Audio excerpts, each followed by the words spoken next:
Um olhar sobre o mundo, com Alberto do Amaral Júnior.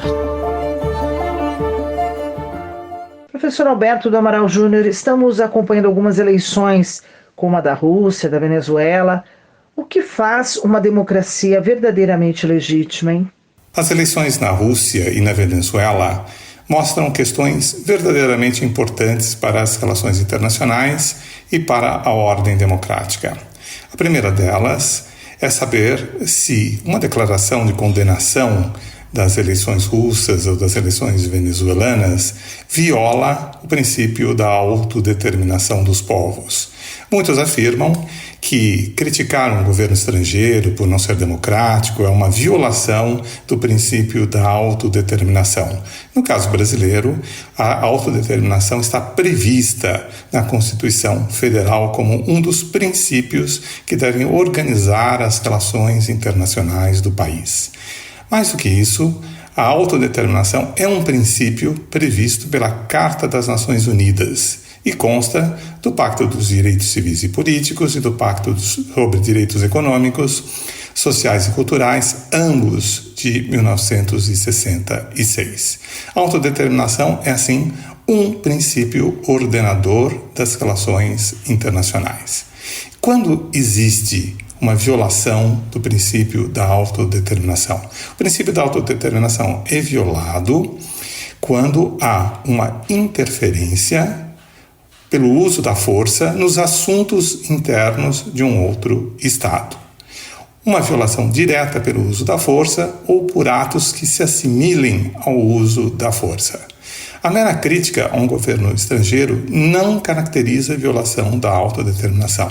A ideia de que a autodeterminação necessita de um ato de força física é consagrada pela Corte Internacional de Justiça, num famoso julgamento no caso das atividades militares e paramilitares na Nicarágua. Portanto, não existe nenhuma dúvida que a condenação à falta de democracia em um governo estrangeiro não é violação do princípio da autodeterminação. Professor Amaral, o fato de ter eleições já não configura a democracia nesses países? Simplesmente a realização de eleições na Rússia e na Venezuela não é uma indicação de regime democrático. Por quê? Porque as eleições devem mostrar a existência de uma real alternativa de poder. Para que uma democracia exista, é preciso que haja um regime pluralista, que haja diferentes correntes de opinião representadas na sociedade e representadas no processo eleitoral. E é preciso que haja uma efetiva possibilidade de mudança acenada pelas eleições. Se as eleições não significarem a possibilidade de alternância do poder, de uma força política, de um partido político que tenha um pensamento oposto àquele dominante chegar ao poder, não existe efetivamente uma democracia. E não existe efetivamente uma democracia quando não existem os chamados direitos liberais.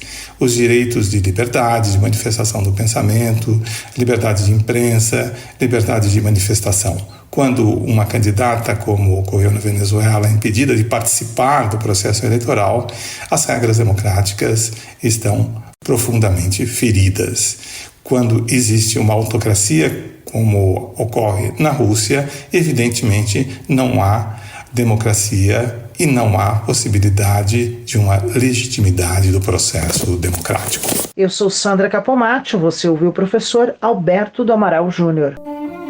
Um olhar sobre o mundo, com Alberto do Amaral Júnior.